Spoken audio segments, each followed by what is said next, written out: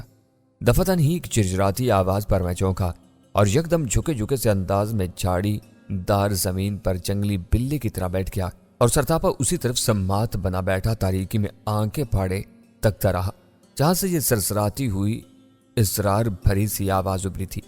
باوجود کوشش کے مجھے وہاں کچھ دکھائی نہیں دیا، جبکہ وہ آواز بھی آنا بند ہوگی۔ میں پھر بھی ایسے ہی دبک کر بیٹھا رہا۔ لگتا مجھے ایسا ہی تھا جیسے اسے بھی میری احتیاط کا علم ہو گیا ہو، جبکہ میں اس کی نظروں میں آ چکا ہوں۔ تو 3 منٹ اسی طرح خاموش اور گویا ایک دوسرے کی کھات میں مزید آگے گزر گئے، پھر دوبارہ چرمراہٹ کی آواز ابری۔ میرے کان کھڑے ہو گئے۔ میں ساکت تھا، مگر آنکھوں کے ڈیلوں کو میں نے آخر ذکر آواز کی جانب گھمایا۔ وہاں تاریکی تھی اور کچھ نکیلے کٹے بانس اگے نظر آئے۔ پھر یہی وہ وقت تھا جب شاید چاند یا تاروں کے کسی جھنڈ کے آگے سے بادلوں کی کوئی ٹولی کھسک گئی، اور اسی کی مقدور بھر روشنی میں مجھے خود سے صرف چند قدموں کے فاصلے پر ایک عجیب و غریب ہیولا نظر آ گیا۔ اس عجیب الخلقت ہیولے کو دیکھ کر میری سمجھ میں نہیں آیا کہ وہ کیا بلا تھی۔ بلا کا خیال ذہن میں آتے ہی میں ایک لمحے کو اندر سے کانپ سا گیا۔ جنوبی پنجاب کے ایسے اندرون اور قدرے دور افتادہ جھاڑی دار گھنے علاقوں میں بلاؤں کی موجودگی کی قصے کہانیاں میں اپنے پنڈ کے پرانے لوگوں سے سنتا آیا تھا اور بعد میں ہنستا بھی تھا، مگر آج اس عجیب و غریب ہیولے کو دیکھ کر میں نامعلوم سے ڈر اور خوف کا شکار ہونے لگا۔ لامحالہ اس میں وقت اور ماحول کی بھی اثر پذیری کار فرما تھی۔ میں نے اپنی نظریں اس ہیولے سے نہیں ہٹائی تھی۔ آسمان سے امڑتی کچھ روشنی میں اسے مکمل طور پر دیکھنے کی کوشش کرتا رہا۔ وہ ذرا حرکت کرنے کے بعد یوں رک گیا تھا جیسے میری سنگن یا بو پانے کی کوشش کر رہا ہو۔ تبھی اس نے حرکت کی اور اسرار کے پردے میں لپٹا وہ پر اسرار ہیولا کچھ اور واضح ہوا اور میں بری طرح ٹھٹکا۔ وہ جھکے جھکے انداز میں 2-3 قدم میری جانب بڑھنے کے بعد رک کے دائیں بائیں دیکھنے لگا تو مجھ پر عقدہ کھلا کہ وہ کوئی بلا نہیں بلکہ ایک انسان ہی تھا، مگر اپنی پشت پر ابھرے ہوئے کوہان یا کب کی وجہ سے تاریکی میں عجیب الخلقت دکھائی دے رہا تھا۔ ایک اور انکشاف تب ہوا جب وہ اور قریب آیا اور پھر رک گیا۔ مجھے اس کے دائیں ہاتھ میں ایک لمبے پھل والا چھرا بھی دکھائی دیا جو مدھم روشنی میں لشکاریں مار رہا تھا۔ خون میرے ٹھٹکے ہوئے ذہن میں ابھرا اور میں ایک بار پھر کام کرے گیا۔ یہ کسی کو قتل کر کے آیا تھا اور اب اسے شاید اپنے کسی اگلے شکار کی تلاش تھی۔ وہ کون تھا یا جسے قتل کیا تھا وہ بھی کون تھا؟ کہیں اس مردود نے رومی یا طارق کو تو نہیں؟ اس سے آگے مجھے سوچنے یا کوئی نتیجہ اخذ کرنے کی ہمت نہیں ہو سکی۔ وہ پلٹ گیا۔ میرے اندر زبردست ہلچل مچی ہوئی تھی۔ مجھے جا کر دیکھنا چاہیے تھا کہ یہ معاملہ کیا تھا۔ رومی اور طارق تو مجھے دوبارہ نہیں دکھائی دیے تھے، اس لیے میں نے سوچا کہ ممکن ہے اس سے کوئی کھوج مل جائے ان دونوں کا۔ میں اٹھا اور نہایت احتیاط سے پیش قدمی کے ساتھ اس کبڑے قاتل کے پیچھے چل پڑا۔ چہار سو خو کا عالم تھا۔ آسمان پر چاند تاروں کی بادلوں کی ٹکڑیوں سے آنکھ مچولی جاری تھی۔ وہ کبڑا اب یوں تیز تیز قدموں سے چلا جا رہا تھا جیسے اسے کسی جگہ پہنچنے کی جلدی ہو۔ تب ہی میں بری طرح چونک پڑا۔ اس کا رخ حویلی کی عمارت کی عقبی جانب تھا۔ وہ کانٹے دار باڑ کے ساتھ ساتھ چلا جا رہا تھا اور ایک جگہ رک کر اس نے کسی کھڈے میں وہ خون آلود چاقو بھی پھینک دیا تھا۔ میرے کچھ سمجھ میں نہیں آ رہا تھا کہ یہ معاملہ کیا تھا، بجز اس کے کہ میں اس کے تعاقب میں رہتا اور وہی میں کر رہا تھا۔ حویلی کے پچھواڑے مختصر سا جنگل تھا۔ وہ ادھر رک گیا اور پھر عمارت کی جانب بڑھا۔ اب میں نے دیکھا کہ اس طرف سے باڑ کاٹ کر راستہ بنایا گیا تھا، مگر نہیں، وہ راستہ دوبارہ بند بھی کیا جا سکتا تھا، جس پر اصرار کبڑے نے میری آنکھوں کے سامنے کیا۔ ایک لکڑی کے بدنما سے فریم میں کانٹے دار چھاڑی کا عارضی پھاٹک سا بنایا ہوا تھا، جو لوہے کے تاروں سے کھول یا بند کرنے کے بعد دوبارہ باندھ دیا جاتا تھا۔ میں نے اسے یہ عمل کرتے ہوئے غور سے دیکھا اور پھر وہ اندر چلا گیا۔ یہاں سے میں دبک کر حویلی کا پچھلا حصہ بآسانی دیکھ سکتا تھا۔ عمارت کے اس حصے کی دیوار پر مجھے چند کھڑکیاں جو بند تھیں اور جو ایک سنگل پٹ والا دروازہ نظر آ رہا تھا، وہ اسی دروازے کے قریب پہنچا اور اسے کھول کر اندر داخل ہو گیا۔ یہ ساری کاروائی دیکھنے کے بعد میں نے پرسوچ انداز میں اپنے ہونٹ بھینچ لیے۔ اس کے بعد ارد گرد پر ایک نظر ڈالی اور میں نے بھی یہی کیا۔ باڑ کے سارزی پھاٹک کے قریب بڑھتے ہوئے میرا دل بری طرح دھڑ دھڑا رہا تھا۔ میں ہمت کیے بڑھتا رہا اور پھر باڑ کے پھاٹک کے پاس پہنچ کر رک گیا۔ ایک بار پھر محتاط نظروں سے گرد و پیش کا جائزہ لیا اور اسی پھاٹک کے فولادی تار کو تروڑ مروڑ کر کھولنے کی کوشش کرنے لگا۔ اس کمبخت کبڑے نے اسے بہت ہی مضبوطی سے لپیٹ رکھا تھا، جسے کھولتے ہوئے میری انگلیاں اور ہاتھ بھی زخمی ہو گئے۔ مجھ پر اس وقت جوش سا طاری تھا۔ میں لگا رہا اور بالآخر لوہے کے تار کو کھول دیا اور پھاٹک کو آہستگی سے دھکیلا۔ وہ کھل گیا۔ میں نے دھڑکتے دل سے اندر قدم رکھا۔ میں دروازے کے قریب آیا اور اس کی ایک موٹی سی متوازی چھری سے آنکھ چپکا کر اندر جھانکا، مگر گھپ تاریکی کے سوا مجھے کچھ دکھائی نہیں دیا۔ میں نے ہمت کر کے دروازہ کھولنا چاہا، لیکن مایوسی ہوئی۔ ظاہر ہے وہ کبڑا جب اندر داخل ہوا تھا تو اس نے اسے یقیناً اندر سے کنڈی لگا دی تھی۔ میرے پاس اسے کھولنے کے علاوہ کوئی راستہ نہیں تھا۔ میں ہونٹ بھینچے وہیں کھڑا سوچنے لگا۔ دفعتاً مجھے عمارت کی اوپری منزل سے ایک تیز چیخ سنائی تھی۔ یہ کسی عورت کی آواز تھی۔ دوسرے لمحے مجھے کہیں قریب ہی ایک زوردار دھپ کی آواز بھی سنائی تھی۔ میں لرز سا گیا کیونکہ آواز میرے بہت ہی قریب اور دائیں جانب سے آئی تھی۔ بلا ارادہ میری گردن بھی اسی سمت کو گھومی۔ وہاں مدھم مدھم سی روشنی میں مجھے گھاس پر کسی کا آڑا ترچھا وجود گرا پڑا نظر آیا۔ اس وجود کی حالت بڑی قابل رحم تھی، یوں جیسے کوئی انسانی پتلا بلندی سے گرا ہو اور اس کے ہاتھ، بازو اور ٹانگیں وغیرہ ٹیڑھے میڑھے ہو گئے ہوں۔ زمین کا وہ حصہ ناپختہ اور بھری مٹی سے اٹا پڑا تھا، تاہم زمین کی سختی اور انسانی جسم کے بلندی سے گرنے کے سبب اس کی ایسی حالت یقینی امر تھی۔ میں حیران اور پریشان سا کھڑا تھا۔ کچھ سمجھ میں نہیں آ رہا تھا کہ یہ میرے ساتھ پچھلے 1-1.5 گھنٹے سے ہو کیا رہا تھا۔ پہلے بلوں اور شگوں سے سنسنخیز ٹاکرا، پھر وہ خون آلود چھرا بردار پر اسرار کبڑا، طارق اور رومی کا اچانک غیاب، اور اب یہ کسی عورت کا حویلی کے بلندی سے یوں گرنا۔ بڑے الجھے ہوئے اور بکھرے بکھرے سے پے در پے واقعات رونما ہو رہے تھے۔ دفعتاً میں خیالات کے بھنور سے ابھرا۔ ایک شور سا سنائی دیا، پھر یکایک یہ شور تھم بھی گیا۔ اس کے بعد دوڑتے قدموں کی آوازیں آئی اور کسی کے زور زور سے بولنے کا شور سنائی دیا۔ میں جو ابھی تک حویلی کی اس عمارت کے اندر گھسنے کے ناکام جتن میں مصروف تھا، یکدم ایک طرف کو درختوں کے گھنے جھنڈ کی طرف چلا گیا۔ پاجڑواں تنوں والے درختوں کی بہتات تھی اور اس کے ساتھ ساتھ سفیدے اور یوکلپٹس کے درخت کتار در کتار حویلی کے داخلی گیٹ تک جاتے نظر آ رہے تھے۔ اس کے ساتھ جو روش سی بنی ہوئی تھی، میں نے اس پر ہلکی روشنی میں کچھ لوگوں کو بھاگم بھاگ اس طرف آتے دیکھا۔ میں نے ایک بار پھر سر اٹھا کر حویلی کی بلند فصیلوں کی جانب دیکھا تھا، وہاں مجھے اب چند ایک سر نیچے جھانکتے دکھائی دیے۔ میں درخت کی جڑوں کے قریب ابری ہوئی قدرو جھاڑیوں میں دبکا ہوا تھا۔ اپنے دیکھ لی جانے کا خدشہ بھی میرے سر پر کسی انجانے خوف کی طرح سوار تھا۔ طارق یا رومی ساتھ ہوتے تو اور بات تھی۔ یا اللہ، یہ کیا مواجرہ ہے؟ رومی اور طارق کہاں غائب ہو گئے تھے؟ اس حویلی میں اندر کیا کھچڑی پک رہی تھی؟ کچھ پتہ نہیں تھا۔ چند قدموں کے فاصلے پر ہونے سے اب نہ صرف میں ان بھاگتے ہوئے آئے افراد کو دیکھ سکتا تھا، بلکہ ان کی باتیں بھی سننے کے قابل تھا۔ وہ ملازم ٹائپ بھی افراد نظر آتے تھے، جن میں ایک جوان اور ایک ادھیڑ عمر عورت تھی اور باقی مرد تھے۔ 2 گن بردار بھی تھے، 2 ایک کے ہاتھ میں ٹارچیں بھی تھیں۔ عورتوں نے سر پیٹ ڈالا اور سینے پر 2 ہتھڑ مار کے رونے لگی۔ ہائے بڑی بیگم جی، ہائے بڑی بیگم جی، یہ کیا ظلم کر دیا خود پر، اور میں یہ چور مت کرے اور اندر جا۔ ان میں ایک مرد نے انہیں چھڑکا، دوسرا بولا، اے رامو، ان دونوں کو اندر لے جا۔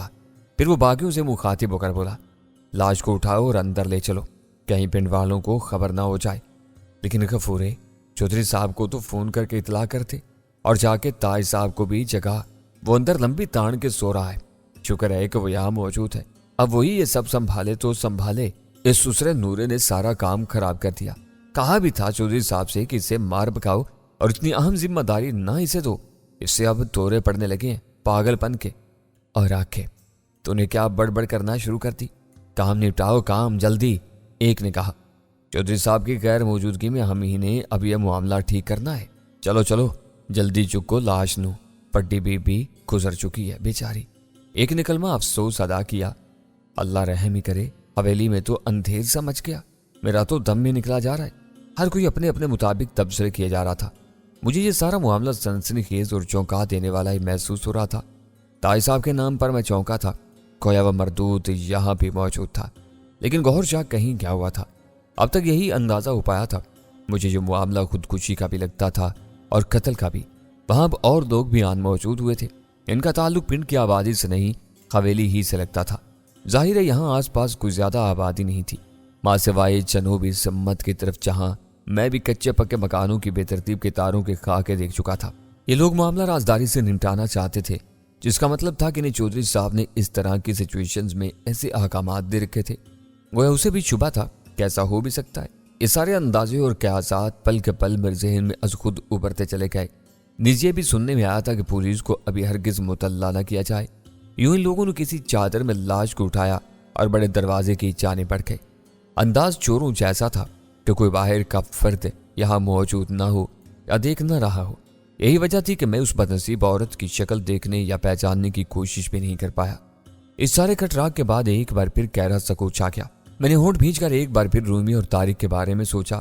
کھرا لبنے کا ماہر وہی سلطان راہی ٹائپ چوکیدار بلو تھا، لیکن یہ بدقسمتی تھی کہ میرے اسے تعلقات خراب تھے۔ اگر ٹھیک ہوتے تو اسے یہاں کھینچ لاتا اور کہتا کہ میرے دونوں ساتھیوں کے کھرے لب کے دیکھے وہ گئے کدھر۔ میں اس طرح اکیلے میں بری طرح چھنجلا سا گیا تھا۔ سمجھ میں نہیں آ رہا تھا کہ کیا کروں۔ آیا ان دونوں کی تلاش میں سر کپاؤں یا پھر حویلی کے اندر نقب لگا کر اکیلے ہی بانوں والے مشن کو پایا تکمیل تک پہنچا کر اسے یہاں سے سیدھا گل بادشاہ کے پاس لے بھاگوں، بشرطے کہ یہ میرے لیے آسان ہوتا۔ میں وہیں جھاڑیوں اور تاریکی میں چھپا یہی سب سوچتا رہا اور بالآخر ایک فیصلے پر پہنچ کر دل کچھ مطمئن ہو گیا۔ میں نے حویلی کے اندر داخل ہونے کا فیصلہ کر لیا تھا۔ اس وقت موقع بھی قدرے بہتر تھا، لہٰذا یہ سوچ کر میں آگے بڑھا۔ راستہ انہی لوگوں نے مجھے نادانستگی میں ہی صحیح سجھا دیا تھا۔ میں حویلی کی مشرقی دیوار کی آڑ لیے تاریکی کے چلو میں بڑے دروازے کے قریب پہنچ گیا۔ پہلے والے دو محافظ اب نظر نہیں آ رہے تھے۔ ایک دو کی آواز سنائی دے رہی تھی اور وہ دور سے آ رہی تھی، وہ احاطے کے پھاٹک کی جانب تھے۔ بڑے دروازے پر کوئی نہیں تھا۔ میں وہاں سے اندر داخل ہوا اور سامنے ہی مجھے کھلا اور لمبا چوڑا احاطہ نظر آ گیا۔ وہاں دو تین گاڑیاں کھڑی نظر آئیں، کوئی اور نظر نہیں آ رہا تھا۔ بائیں جانب البتہ ایک گلیارہ تھا، وہاں مدھم روشنی تھی۔ کتے کا بھی مجھے ڈر تھا، مگر چونکہ اس کے بھونکنے یا غرانے کی آواز مجھے دوسری سمت سے آئی تھی، اسی لیے میں محتاط روی سے آگے بڑھتا رہا۔ اس طرف حویلی کے اندر کے کمروں کی کھڑکیاں تھیں جو سبھی بند نظر آ رہی تھی۔ جیسا کہ مذکورہ ہو چکا، بقول صائمہ کے یہاں گوہر شاہ کی دونوں بیویاں رہتی تھیں اور اپنے اپنے بچوں کے ساتھ رہتی تھی۔ اب خدا جانے بانو کس کی بیٹی تھی، پہلی والی کی یا دوسری کی؟ خیر مجھے پہلی دوسری سے کیا، صائمہ نے مجھے یہ بھی بتا رکھا تھا کہ کوئی فلاح اداکارہ بھی آیا کرتی تھی۔ کویا گوہر شاہ کا اپنی دونوں بیویوں پر خاصا روب تاب تھا۔ اس ڈر سے قطع نظر کہ اداکارہ یہاں کی تیسری بھی بن سکتی تھی۔ پہلی اور دوسری بیویوں نے اپنے بچوں سمیت حویلی کو آباد رکھا ہوا تھا۔ بھاڑ میں گیا یہ سب، میں نے جھنجھلا کر سوچا اور اپنی روش پر چل پڑا۔ شش! اچانک ایک آواز پر میں بری طرح ٹھٹک کر رک گیا۔ سیف! ایک ہلکی سی آواز سنائی تھی، میرا نام لے کر پکارا گیا تھا۔ آواز سرگوشی میں تھی، اسی لیے میں پہچان نہیں پایا، لیکن پکارنے والا شناسا ہی ہو سکتا تھا۔